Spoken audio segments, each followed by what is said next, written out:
La luz de la mañana en Montego Bay llevaba una quietud que pesaba más que las olas. Un hombre había sido visto de pie cerca de las rocas horas antes, su silueta recortada contra el gris suave del amanecer, como si estuviera escuchando algo que solo él podía oír. Más tarde ese mismo día, un teléfono sonó en una casa lejana, y nadie respondió. Pero mucho antes de ese silencio, existía otro mundo. Un mundo donde los viernes por la noche se abrían como una puerta, derramando música en salas abarrotadas. Donde los cheques de pago eran pequeños, la alegría era grande, y una canción llamada Just Got Back convertía las pistas de baile en algo muy parecido a la libertad.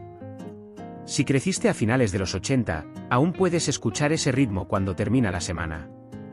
Aún puedes ver los espejos frente a los cuales tus padres se arreglaban para salir, tarareando sin siquiera darse cuenta. ¿Qué significa que una voz que alguna vez elevó a toda una generación quede en silencio en una orilla distante? ¿Y cómo una vida llena de ritmo y luz llega a un final tan inconcluso? Esta es la historia del hombre detrás de la música. Una historia de ascenso, de búsqueda, y del misterio que lo siguió hasta el agua. Nació en un lugar donde el océano lo tocaba todo.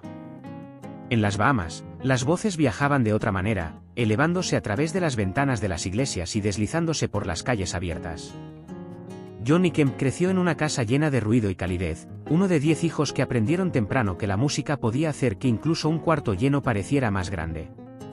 Antes de ser lo suficientemente mayor para entender el peso del aplauso, ya se paraba frente a la gente, un niño con una voz que no temblaba. A los 11 años, cantaba en clubes donde las luces eran tenues y el aire olía a sudor y sal. Adultos el doble de su edad se detenían a mitad de conversación solo para verlo sostener una nota. La banda que integró, Kinky Fox, no era simplemente un acto local. Era un pulso a través del Caribe, un sonido familiar en lugares donde las noches se alargaban y la gente se reunía para olvidar sus preocupaciones por unas horas. Pero el talento siempre pide más. Y las islas, por hermosas que fueran, solo podían llevar un sueño joven hasta cierto punto. Kinky Fox empaquetó sus instrumentos, sus esperanzas y su hambre, y viajaron a Nueva York. Fue un salto hacia un mundo que aún no conocía sus nombres. Un mundo más frío, más ruidoso y mucho menos indulgente. Nueva York no se ablandó para nadie, pero sí abrió una puerta. En 1983, el grupo firmó con Sound of New York Records. Su sencillo So Different encontró un hogar inesperado en la radio canadiense, sonando en Montreal, Quebec y Ontario mucho más de lo esperado. La banda se convirtió en favorita en clubes por toda la provincia, actuando 6 noches a la semana. Era un trabajo que exigía al cuerpo, pero también empujaba la voz de Johnny hacia algo inconfundible. Incluso entonces, él no se conformaba con ser solo un vocalista.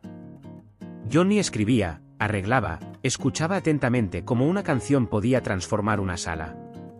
Prestó su voz y su pluma a BB&Q Band y luego a Change, formando parte de discos que viajaban mucho más lejos que él. Contribuciones silenciosas, de las que la mayoría de oyentes nunca se enteran, pero que construyen los cimientos de una carrera. En 1985, el deseo de algo mayor se volvió imposible de ignorar.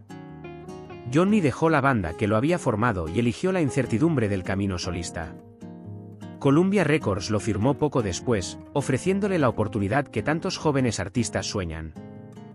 Pero el estudio no fue un refugio. Su álbum debut estuvo fuertemente guiado por el productor Kashif, una leyenda en su propio derecho. Y aunque Johnny respetaba el oficio, sentía que partes de sí mismo se filtraban entre las grietas. Quería explorar el pop, el rock, los bordes del sonido que no encajaban dentro del R&B. Pero los artistas nuevos rara vez controlan el timón. Así que sonrió, grabó, actuó y se convenció de que la paciencia era parte del viaje. No sabía que el mundo ya estaba acercándose al ritmo que lo definiría, el compás que lo seguiría a cada habitación que pisara. Cuando su segundo álbum comenzó a tomar forma, algo en Johnny había cambiado. Ya no era el joven cantante esperando permiso para expandir su sonido. Era un hombre afinando sus instintos, confiando en los ritmos que vivían en él desde aquellas noches tempranas en los clubes bahameños. Secrets of Flying no era solo otro proyecto, era el momento en que intentó alcanzar el mundo en sus propios términos. Y entonces llegó la canción. Just Got Back no llegó con fanfarria. Ni siquiera estaba destinada a él al principio. Pero a veces las canciones eligen a su voz, y no al revés. Cuando Johnny entró al estudio y envolvió ese ritmo con su tono, el chasquido agudo del New Jack Swing, la alegría escondida en cada compás, algo eléctrico ocurrió. No parecía una sesión de grabación, sino un fin de semana liberándose. En 1988, la canción estalló en las radios de Estados Unidos. Alcanzó el número 1 en las listas de R&B y Dance, entró al top 10 del Billboard Hot 100 y vendió más de 1 millón de copias. Pero las cifras jamás contaron la historia completa. La canción se convirtió en un ritual. Cheques cobrados, ropa lista sobre la cama, espejos limpiados antes de salir. La voz de Johnny fue la banda sonora de un respiro, una pequeña victoria al final de una semana larga. Detrás de ese estallido musical estaba una hermandad nacida años antes: Teddy Riley, Kate Sweat, Johnny Kemp. Alguna vez adolescentes en cuartos de ensayo diminutos, ahora el mundo entendía lo que habían visto unos en otros mucho antes de la fama. La producción New Jack Swing de Teddy sonaba afilada y moderna, la letra de Kate llevaba emoción en cada línea, y Johnny le dio alma. Premios llegaron. Reconocimiento llegó. Una nominación al Grammy lo colocó entre gigantes: Luther Vandross, Anita Baker, Bobby Brown. Incluso sin el trofeo, estaba claro que había dejado su nombre grabado en un momento que sobreviviría a la década. Pero el éxito rara vez habla solo en aplausos. Para Johnny, esos años eran como pararse bajo una luz brillante después de pasar la vida entera en habitaciones demasiado oscuras para mostrar su verdadero alcance. Actuó, viajó, escuchó a multitudes corear su coro antes de que él pudiera empezarlo, observó sonrisas naciendo en rostros desconocidos, sonrisas que solo aparecen cuando una canción recuerda a la gente quiénes son. Aunque incluso en celebración, llevaba dentro el silencioso conocimiento de que la industria lo veía desde una ventana estrecha. El sello lo empujaba estrictamente como artista de R&B, trazando un camino que él jamás había dibujado. Pero en las noches en que el ritmo caía y la sala se levantaba con él, nada de eso importaba. Por un momento, quizás el que siempre esperó, Johnny Kemp sintió al mundo moverse en su mismo compás. Y el chico de las islas, el que cantaba descalzo en iglesias pequeñas, por fin se paraba donde su voz siempre había querido estar. El éxito es ruidoso, pero la decepción suele llegar con un tono más suave.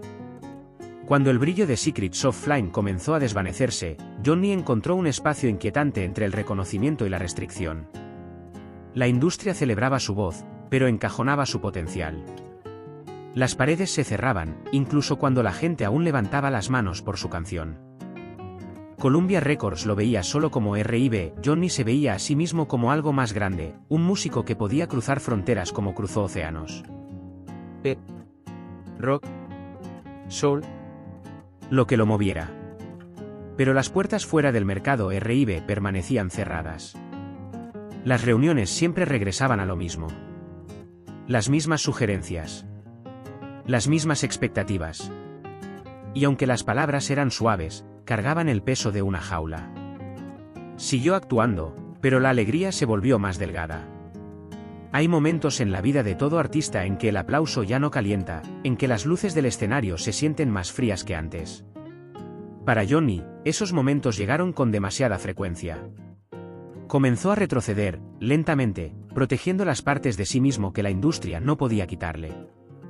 Se volcó hacia trabajos más silenciosos, jingles publicitarios, bandas sonoras, sesiones de estudio que no exigían política ni promoción. No se escondía. Se protegía. Pero cualquiera que lo hubiera visto en sus primeros años podía sentir el cambio, como una llama que baja para no apagarse. Aún así, se mantuvo conectado. Actuó en eventos especiales, apareció en Sweat Hotel Live de Kate Sweat en 2007, ayudó a jóvenes artistas a navegar un camino que él había recorrido sin un mapa. Fundó una pequeña compañía de producción, ofreció orientación y llevó consigo la dignidad de alguien que conoció las verdades duras de la fama sin perder la suavidad de su espíritu. Pero bajo todo eso, quedaba un dolor silencioso. Just Got Bad le dio un lugar permanente en la historia de la música, pero también proyectó una sombra larga. La gente amaba la canción. La pedían en todas partes. Pero no siempre pedían al hombre detrás de ella. Y esa diferencia, tan sutil como profunda, pesaba más con el tiempo. La fama llegó como una lluvia de verano, brillante, repentina, inolvidable. Pero después vino una larga temporada de nubes. No tragedia. No escándalo. solo la erosión lenta de oportunidades que nunca igualaron la profundidad de su ambición. Aún así, Johnny avanzó con gracia. Viajó, actuó, creyó que su historia no había terminado. Cuando abordó su vuelo a Jamaica en 2015, llevaba consigo la esperanza de una noche más, de un escenario más, de un momento en el que las luces se levantarían y le recordarían todo lo que alguna vez había sido. Lo que lo esperaba, en cambio, era el inicio de un misterio que todavía flota en el aire, como una nota sostenida demasiado tiempo sin saber dónde aterrizar. En Estados Unidos, la noticia de la muerte de Johnny Kemp se difundió con una incredulidad que pesaba más que el impacto inicial. Para muchos estadounidenses, especialmente quienes vivieron los años 80, su voz estaba cosida en recuerdos de días de pago, viajes en coche y pistas iluminadas por neón. El misterio alrededor de sus últimas horas solo profundizó el dolor. Estados Unidos suele buscar cierre, una narrativa limpia que suavice los bordes de la pérdida. Pero esta historia no lo ofreció. En cambio, despertó algo más silencioso. La gente recordó dónde estaba la primera vez que oyó Just Got Bad. Locutores dejaron pausas más largas después de poner la canción, como si quisieran dejar espacio para los recuerdos.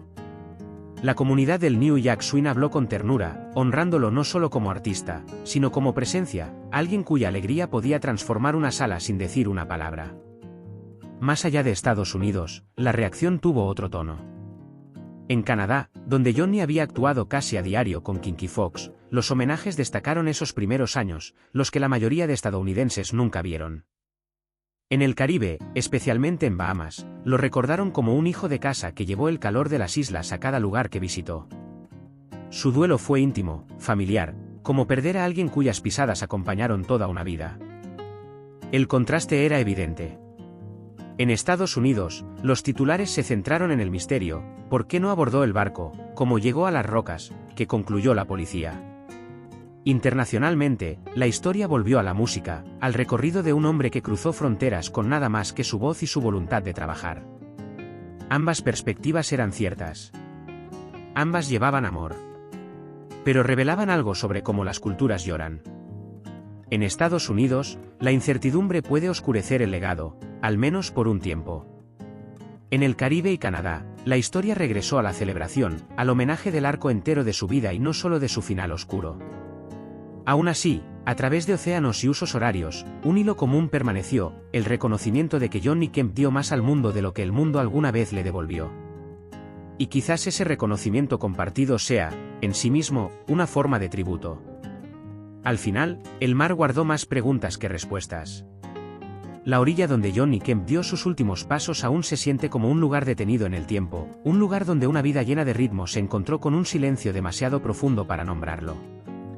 Sin embargo, si escuchas con atención, si te quedas un momento en esa quietud, casi puedes oír el eco de algo más brillante, algo que él dejó para todos nosotros. El legado de Johnny no fue solo una canción, aunque Just Got Bad se convirtió en el latido de toda una generación. Su verdadero regalo fue la forma en que convirtió momentos ordinarios en celebraciones, en cómo su voz elevaba a la gente hacia las pequeñas libertades que se construyen al final de semanas largas. Esa alegría no se desvanece. Permanece, como la luz cálida que sigue en tu piel aun cuando el sol ya se ha puesto. Para quienes siguieron el New Jack Swing, su presencia fue un hilo tejido en la tela de una era. Para quienes lo conocieron en persona, fue un hombre amable, divertido y profundo. Y para los lugares que lo formaron, las Bahamas, Nueva York, los clubes de Canadá, sigue siendo un recordatorio de cuán lejos puede viajar el talento cuando se niega a quedarse quieto. Su ciudad natal renombró más tarde Gilbert Crescent en su honor, un gesto pequeño y a la vez inmenso. Un letrero no reemplaza una vida, pero ancla un recuerdo. Les dice a las futuras generaciones que alguien caminó por esa tierra con propósito, con música, con un corazón que insistió en dar más de lo que recibió. Algunas historias terminan sin cierre. La suya es una de ellas. Pero la dignidad no necesita resolución para ser real. El legado no necesita perfección para perdurar. Si alguna vez bailaste con su música, si alguna vez sentiste que el mundo se volvía un poco más ligero gracias a una canción suya, entonces una parte de su historia vive también en ti. Y si este recorrido por su vida te trajo un recuerdo, grande o pequeño, siéntete libre de compartirlo. Estas historias importan. Mantienen encendida la luz por quienes ya no pueden hablar por sí mismos. Gracias por acompañarme por sus pasos, por su ascenso, por su misterio y por su eco. A veces el ritmo se detiene.